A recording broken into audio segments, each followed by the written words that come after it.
할머니 집이 너무 커요. 초등학교 2학년 손주가 무심코 건넨 이 한마디가 78세 김정희 할머니의 인생을 바꿨습니다. 30억 원짜리 집을 팔게 만들었습니다. 30년 넘게 살아온 집이었습니다. 남편과 맞벌이하며 한 푼 두 푼 모아 경기도 외곽에 지은 2층 단독주택, 대지 200평, 방 5개, 거실 2개. 한때는 아이들 웃음소리로 가득했고 명절이면 친척들이 모여 발 디딜 틈 없던 집이었습니다. 그런데 아이의 그 한마디가 모든 걸 뒤집었습니다. 왜 그랬을까요? 단순한 아이의 말 한마디가 어떻게 30억짜리 집을 포기하게 만든 걸까요? 혹시 여러분도 지금 이런 생각을 하고 계신가요? 이 집을 지키는 게 맞는 걸까? 아이들한테 짐이 되는 건 아닐까? 나 혼자 이 큰 집에서 계속 살아야 하나? 그렇다면 이 이야기는 여러분을 위한 겁니다. 김정희 할머니, 남편이 세상을 떠난 지 5년, 세 자녀는 모두 결혼해 각자의 삶을 살고 있었습니다. 아침에 일어나 청소를 시작하면 어느새 점심시간, 계단을 오르내리다 보면 숨이 찼고 마당 풀을 조금만 정리해도 무릎이 욱신거렸습니다. 밤이 되면 2층 방들은 모두 불이 꺼진 채 조용히 숨을 죽이고 있었습니다. 하지만 할머니는 그래도 이 집은 못 떠난다고 생각했습니다. 남편과 함께 고른 벽지, 아이들 키 재며 남긴 연필 자국, 가족 사진이 걸린 계단벽. 이 집은 단순한 부동산이 아니라 자신의 인생 그 자체였으니까요. 그런 할머니가 왜 그 집을 팔기로 결심했을까요? 그날 무슨 일이 있었던 걸까요? 사실 이런 결정이 내려진 데에는 아주 충격적인 이유가 있었습니다. 그 이유는 할머니 혼자만의 문제가 아니었습니다. 우리 모두가 마주하고 있는 문제였습니다. 지금부터 천천히 그 이야기를 풀어보겠습니다. 여러분이 이 시간을 나만 그런 게 아니구나라고 느끼는 시간으로 만들고 싶습니다. 준비되셨나요? 그럼 시작하겠습니다. 그날은 주말이었습니다. 큰아들 가족이 다녀갔습니다. 저녁을 먹고 TV를 보던 중이었습니다. 손주 민준이가 할머니 무릎에 조심스럽게 앉았습니다. 그리고 물었습니다. 할머니, 이 집에 혼자 계시면 무섭지 않아요? 할머니는 웃으며 대답했습니다. 무섭긴, 할머니가 30년 넘게 산 집인데. 그런데 민준이는 또 물었습니다. 혹시 넘어지면 아무도 못 보면 어떡해요? 그 순간 할머니는 숨이 멎는 것 같았습니다. 아이의 말은 계산되지 않았습니다. 그래서 더 정확했습니다. 할머니는 그제야 깨달았습니다. 아이들은 아무 말하지 않았지만 자식들은 이미 오래전부터 이 집을 걱정하고 있었다는 것을. 그날 밤 할머니는 한숨도 자지 못했습니다. 이 집을 지키는 게 혹시 아이들에게 짐이 되고 있는 건 아닐까? 우리는 이상한 시대를 살고 있습니다. 부모 세대는 말했습니다. 집 하나 마련해라. 재산을 모아라. 그게 자식들한테 물려줄 수 있는 거다. 우리는 그대로 했습니다. 빚내서 집 샀습니다. 대출 갚느라 허리 휘도록 일했습니다. 명절에도 휴가 반납하고 일했습니다. 왜요? 자식들 위해서였습니다. 더 나은 삶 물려주려고 했습니다. 30년, 40년. 그렇게 달렸습니다. 그런데 이상한 일이 생겼습니다. 집값이 올랐습니다. 엄청나게 올랐습니다. 한때 5천만 원이었던 집이 어느새 30억이 됐습니다. 사람들은 말합니다. 부자 되셨네요. 집 하나면 노후 걱정 끝이네요. 하지만 정말 그럴까요? 김정희 할머니는 그 집에서 혼자였습니다. 계단 오르기 힘들었습니다. 청소하기 벅찼습니다. 관리비도 만만치 않았습니다. 그런데 가장 힘든 건 그게 아니었습니다. 외로움이었습니다. 밤마다 빈 방들이 말을 걸어오는 것 같았습니다. 엄마, 여기 우리 방이었지? 아빠, 여기서 책 읽었지?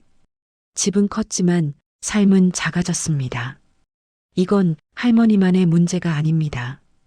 우리 세대 많은 분들이 같은 상황에 처해 있습니다. 집은 있는데 그 집이 너무 큽니다. 재산은 있는데 그 재산이 짐처럼 느껴집니다.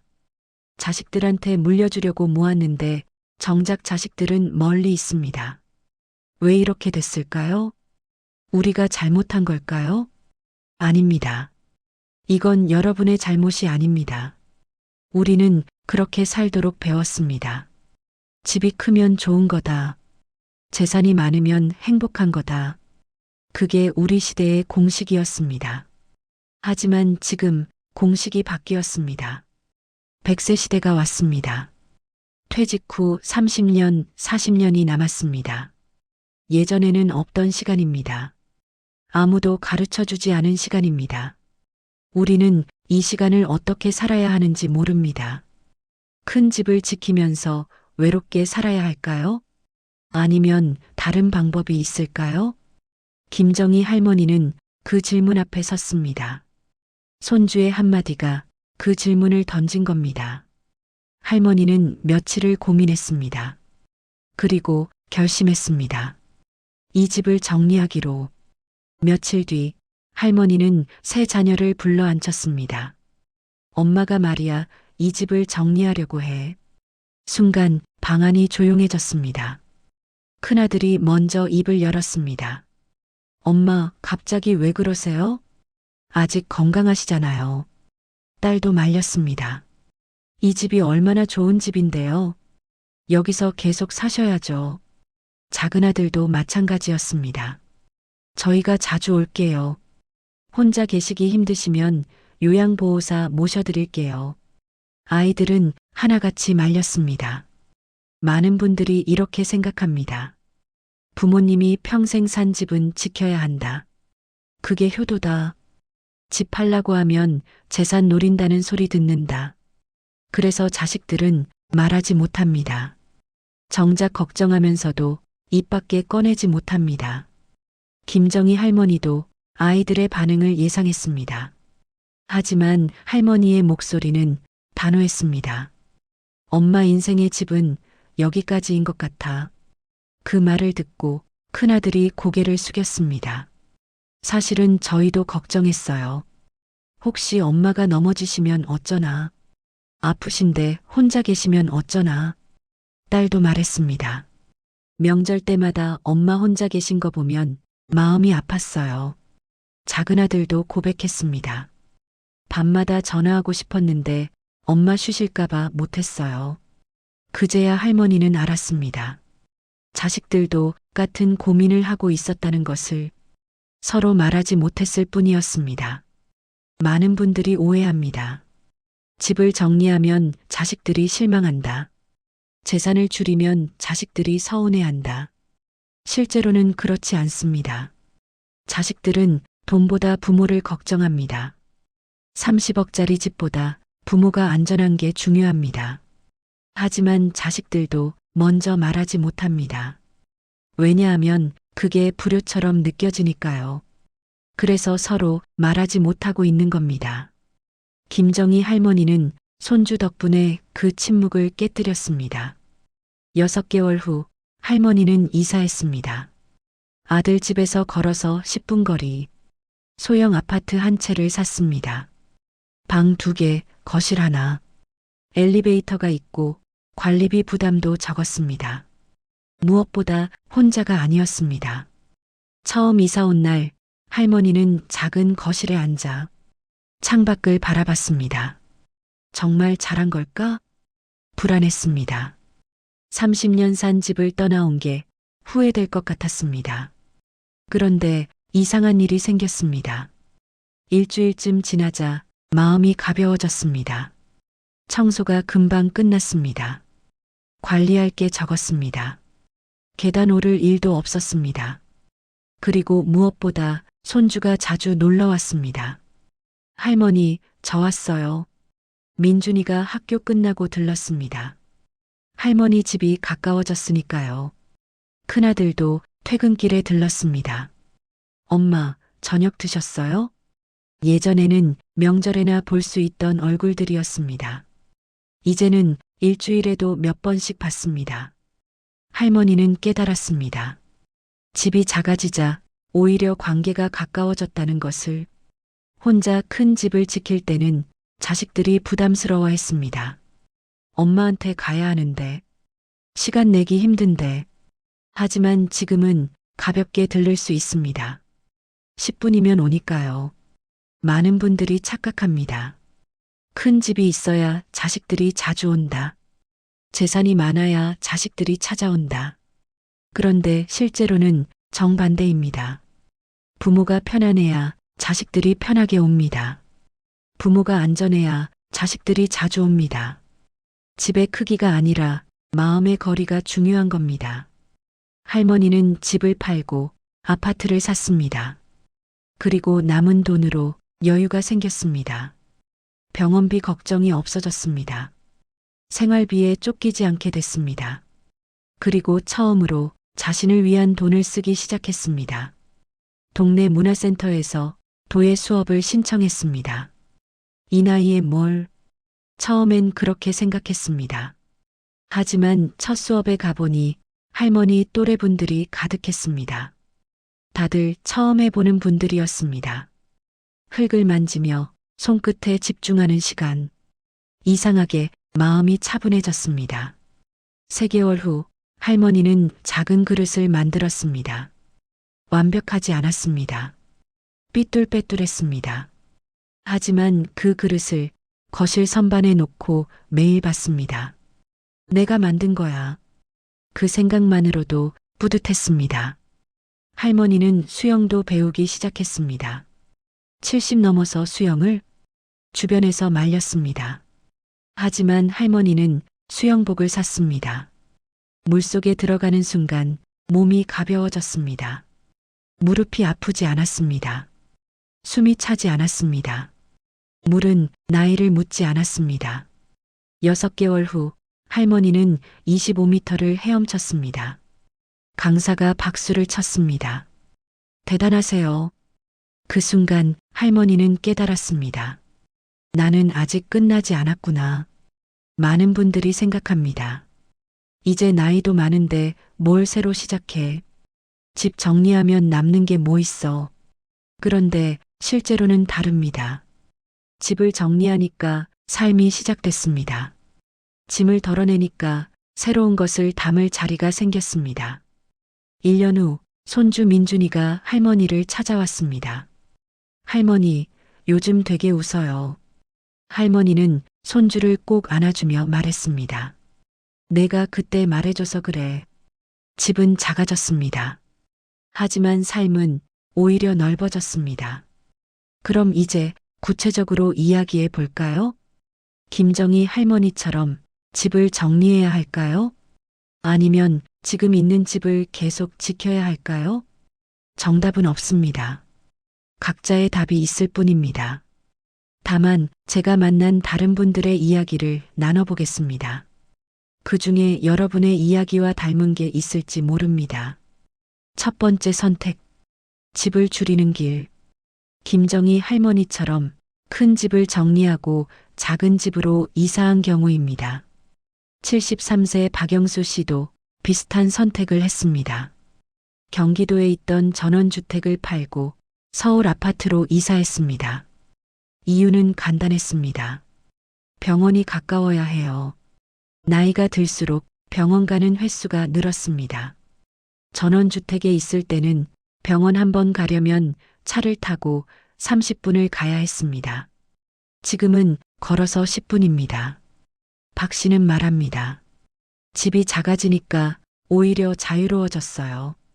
관리할 게 적으니까 밖에 나갈 시간이 생기더라고요. 집을 줄인다는 건 포기가 아닙니다. 선택입니다. 내가 관리할 수 있는 크기로, 내가 편안한 위치로, 내가 안전한 환경으로. 두 번째 선택. 집을 재구성하는 길.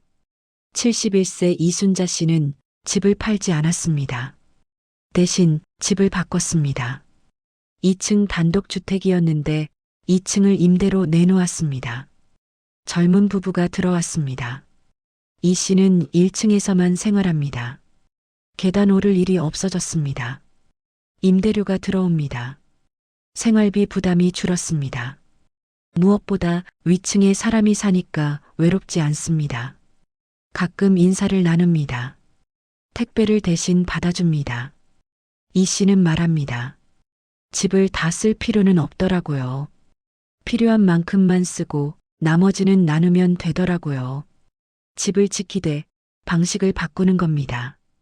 혼자 다 관리하지 않고 일부는 나누는 겁니다. 세 번째 선택. 자식 가까이 가는 길. 68세 최인숙 씨는 딸 집 근처로 이사했습니다. 같은 아파트 단지 다른 동입니다. 너무 가까우면 부담스럽고 너무 멀면 외로우니까 적당한 거리를 유지합니다. 주 2회 손주를 돌봐줍니다. 딸은 직장을 다닙니다. 최 씨는 손주와 시간을 보냅니다. 할머니, 오늘 뭐해요? 손주의 질문에 최 씨는 매번 새로운 놀이를 생각합니다. 공원에 가기도 하고 그림을 그리기도 하고 같이 요리를 하기도 합니다. 저녁이 되면 딸이 퇴근합니다. 엄마, 오늘도 고마워요. 그 한마디가 최 씨에게는 큰 의미입니다. 나는 아직 필요한 사람이구나. 최 씨는 말합니다. 손주 돌보는 게 일이 아니라 내 인생의 기쁨이에요. 너무 가까워서 부담스러울까봐 걱정했는데 오히려 적당한 거리가 더 좋더라고요. 자식 곁으로 간다는 건 의지하는 게 아닙니다. 함께 사는 겁니다. 서로 도우며 서로의 삶을 존중하며. 네 번째 선택. 지금 집을 지키는 길. 75세 정민호 씨는 집을 팔지 않았습니다. 40년 산 집입니다. 마당이 있고 텃밭도 있습니다. 정 씨는 건강합니다. 혼자 관리할 수 있습니다. 아침마다 마당을 쓸고 텃밭에 물을 줍니다. 채소를 키웁니다. 상추, 고추, 토마토. 수확하면 이웃에 나눠줍니다. 어르신, 또 주시네요. 많이 나서요. 가져가세요. 정 씨에게 이 집은 단순히 사는 곳이 아닙니다. 삶 자체입니다. 흙을 만지고 햇볕을 쬐고 계절을 느낍니다. 정 씨는 말합니다. 아직은 이 집을 떠나고 싶지 않아요. 몸이 불편해지면 그때 생각하겠지만 지금은 여기가 좋아요. 내가 관리할 수 있으니까. 집을 지킨다는 건 고집이 아닙니다. 선택입니다. 내가 아직 할 수 있다는 판단. 이 공간이 나를 행복하게 한다는 확신. 다섯 번째 선택. 새로운 형태로 사는 길. 70세 안미경 씨는 독특한 선택을 했습니다. 친구들과 함께 공유주택을 시작했습니다. 세 분 모두 혼자 사는 분들이었습니다. 집은 있지만 외로웠습니다. 그래서 함께 살기로 했습니다. 큰 집을 임대했습니다. 방이 3개 있는 집입니다. 각자 방이 있고 거실과 부엌은 공유합니다. 아침마다 누군가 먼저 일어나 커피를 끓입니다. 일어났어? 잘 잤어? 간단한 인사가 오갑니다. 저녁에는 돌아가며 요리를 합니다. 혼자 먹으면 허전한데 셋이 먹으니 식사가 즐겁습니다. 안 씨는 말합니다. 가족은 아니지만 함께 사니까 외롭지 않아요. 각자의 공간은 있으니까 답답하지도 않고요. 새로운 형태의 가족 같아요. 이건 아직 낯선 선택일 수 있습니다. 하지만 점점 더 이런 방식을 선택하는 분들이 늘고 있습니다. 혼자 외롭게 사는 것도 자식과 부대끼며 사는 것도 아닌 제3의 방식. 이 5가지 길. 집을 줄이는 길. 집을 재구성하는 길. 자식 가까이 가는 길. 지금 집을 지키는 길. 새로운 형태로 사는 길. 어느 길이 정답일까요? 정답은 없습니다. 김정희 할머니는 집을 줄이는 길을 선택했습니다. 그분에게는 그게 맞는 선택이었습니다. 하지만 정민호 씨는 집을 지키는 길을 선택했습니다. 그분에게는 그게 맞는 선택이었습니다. 중요한 건 내가 선택했다는 겁니다. 누가 강요해서가 아니라 내가 원해서. 자식들 눈치 보지 않고 주변 사람들 말에 흔들리지 않고 나 자신의 마음에 솔직하게. 그게 바로 100세 인생의 시작입니다. 그런데 아직 의문이 남습니다. 정말 지금 결정해도 될까? 나중에 후회하면 어떡하지? 이미 늦은 건 아닐까?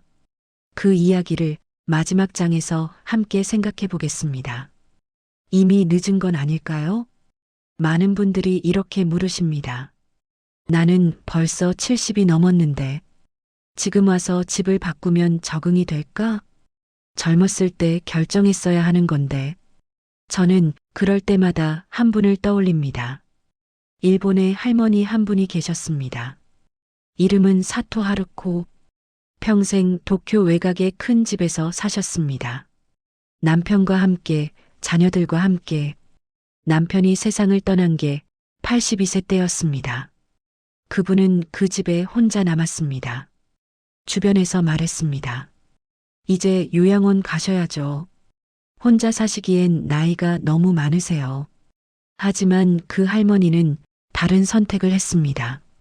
집을 팔았습니다. 그리고 도쿄 도심의 작은 아파트로 이사했습니다. 82세에 사람들은 놀랐습니다. 그 나이에 새로운 동네로 적응이나 하시겠어요? 하지만 할머니는 새 동네가 좋았습니다. 엘리베이터가 있었습니다. 병원이 가까웠습니다. 지하철역이 걸어서 5분이었습니다. 그리고 사람들이 많았습니다. 예전 집은 조용했습니다. 이웃도 멀었습니다. 지금 집은 아래층에서 아이들 소리가 들립니다. 복도에서 이웃을 마주칩니다.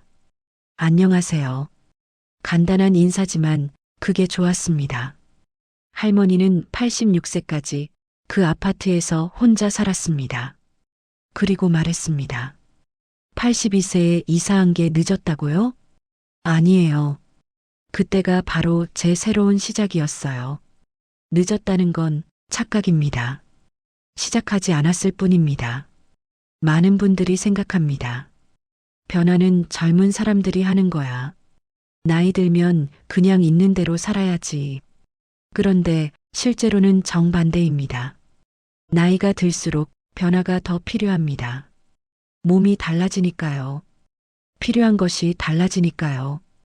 20년 전에 맞았던 집이 지금도 맞을 리 없습니다. 20년 전에 괜찮았던 생활이 지금도 괜찮을 리 없습니다. 변화는 두려운 게 아닙니다. 자연스러운 겁니다. 김정희 할머니 이야기로 돌아가 볼까요? 이사한 지 2년이 지났습니다. 할머니는 지금 도예 동호회 회원입니다. 수영도 꾸준히 합니다. 그리고 새로운 일을 시작했습니다. 동네 도서관에서 주 2회 봉사를 합니다. 책 정리를 돕고 가끔 어린이 독서 교실에서 책을 읽어줍니다. 아이들이 할머니를 좋아합니다. 할머니, 오늘도 책 읽어주세요. 할머니는 그 목소리가 하루를 시작하는 힘이 됩니다. 큰 집에 혼자 있을 때는 하루가 길었습니다. 시간이 천천히 갔습니다. 의미 없이 흘러갔습니다. 지금은 하루가 짧습니다. 할 일이 있으니까요. 만날 사람이 있으니까요. 할머니는 말합니다. 집을 팔 때는 무서웠어요. 이게 맞나? 후회하지 않을까? 그런 생각 많이 했죠. 근데 지금 생각하면 그때 결심하길 정말 잘했어요. 만약 그때 안 했으면 지금도 큰 집에 혼자 있었을 거예요. 외롭고 힘들고 의미 없이. 손주 민준이는 이제 초등학교 4학년입니다. 여전히 할머니 집에 자주 옵니다. 요즘은 할머니가 만든 그릇을 구경하러 옵니다. 할머니, 이거 할머니가 만든 거예요? 진짜 예뻐요. 그 말 한마디가 할머니에게는 세상 어떤 칭찬보다 큽니다. 민준이는 가끔 할머니에게 묻습니다. 할머니, 예전 집 그립지 않아요? 할머니는 웃으며 대답합니다. 그립지. 하지만 지금 집이 더 좋아. 왜냐면 민준이를 자주 볼 수 있으니까. 그런데 여기서 한 가지 더 중요한 이야기가 있습니다. 많은 분들이 착각합니다. 집을 정리하면 뭔가 잃는 거다. 재산을 줄이면 가난해지는 거다. 작은 집으로 가면 초라해지는 거다. 실제로는 정반대입니다. 김정희 할머니는 30억짜리 집을 팔았습니다. 하지만 가난해지지 않았습니다. 작은 아파트를 사고도 여유 자금이 생겼습니다. 그 돈으로 병원비 걱정이 사라졌습니다. 취미 생활을 할 수 있게 됐습니다. 손주들에게 용돈도 줄 수 있게 됐습니다. 무엇보다 마음이 가벼워졌습니다. 이 집 관리해야 해. 재산세 내야 해. 수리비 또 들겠네. 이런 걱정들이 사라졌습니다. 집이 작아졌지만 삶은 오히려 풍요로워졌습니다. 이게 바로 100세 시대의 역설입니다. 더 많이 가진다고 더 행복한 게 아닙니다. 적당히 가질 때 오히려 자유로워집니다. 여러분, 우리에게 필요한 건 거창한 결심이 아닙니다. 작은 용기입니다. 이대로는 안 되겠어. 뭔가 바꿔야겠어. 그 생각이 들었다면 이미 반은 온 겁니다. 지금 여러분이 불편하다고 느낀다면 그게 신호입니다. 변화해도 된다는 신호. 새로 시작해도 된다는 신호. 나이는 숫자일 뿐입니다. 60대든 70대든 80대든 변화할 수 있습니다. 김정희 할머니는 78세에 결심했습니다. 사토 하루코 할머니는 82세에 이사했습니다. 그분들이 할 수 있었다면 여러분도 할 수 있습니다. 이제 다시 처음 이야기로 돌아가 볼까요? 할머니 집이 너무 커요. 손주의 이 한마디는 집이 크다는 뜻이 아니었습니다. 할머니가 외로워 보여요. 할머니가 힘들어 보여요. 그런 뜻이었습니다. 아이들은 어른들보다 더 정확하게 봅니다. 계산하지 않으니까 진실을 말합니다. 혹시 여러분 주변에도 그런 목소리가 있지 않나요? 말로 표현하지는 않지만 눈빛으로 말하는 가족. 괜찮으세요? 혼자 계시기 힘드시죠? 그 목소리에 귀 기울여 보세요. 그건 걱정이 아니라 사랑입니다. 오늘 여러분은 이 이야기를 들었습니다. 내일 아침 눈을 뜨면 한 가지만 생각해 보세요. 지금 내 삶에서 바꾸고 싶은 게 뭐지? 집일 수도 있습니다. 관계일 수도 있습니다. 하루 일과일 수도 있습니다. 무엇이든 좋습니다. 그냥 한 가지만 찾아보세요. 그리고 작은 걸음을 내디뎌 보세요. 부동산에 문의 전화 한 통이어도 좋습니다. 자식과 진솔한 대화 한 번이어도 좋습니다. 동네 둘러보기 한 번이어도 좋습니다. 그게 바로 여러분의 새로운 시작입니다. 늦지 않았습니다. 아직 충분한 시간이 있습니다. 김정희 할머니는 78세에 시작했습니다. 그리고 지금 80세에 가장 행복하다고 말합니다. 여러분도 지금부터 시작하면 됩니다. 한 걸음씩, 천천히. 그 길에 저도 함께 있겠습니다. 여러분은 혼자가 아닙니다. 우리 모두 같은 고민을 하고 있고 같은 길을 걷고 있으니까요. 집의 크기가 인생의 크기는 아닙니다. 재산에 많고 적음이 행복에 많고 적음은 아닙니다. 진짜 중요한 건 나는 지금 행복한가입니다. 나는 지금 외롭지 않은가입니다. 나는 지금 의미 있게 살고 있는가입니다. 만약 그 질문에 자신 있게 그렇다고 대답할 수 없다면 지금이 바꿀 때입니다. 오늘 이 시간 여러분과 함께 할 수 있어서 진심으로 감사했습니다. 여러분의 앞날에 김정희 할머니처럼 작지만 따뜻한 순간들이 가득하기를, 외롭지 않은 하루하루가 이어지기를, 그리고 무엇보다 괜찮아, 나는 잘 살고 있어라고 스스로에게 말할 수 있는 날들이 되기를 진심으로 바랍니다. 고맙습니다.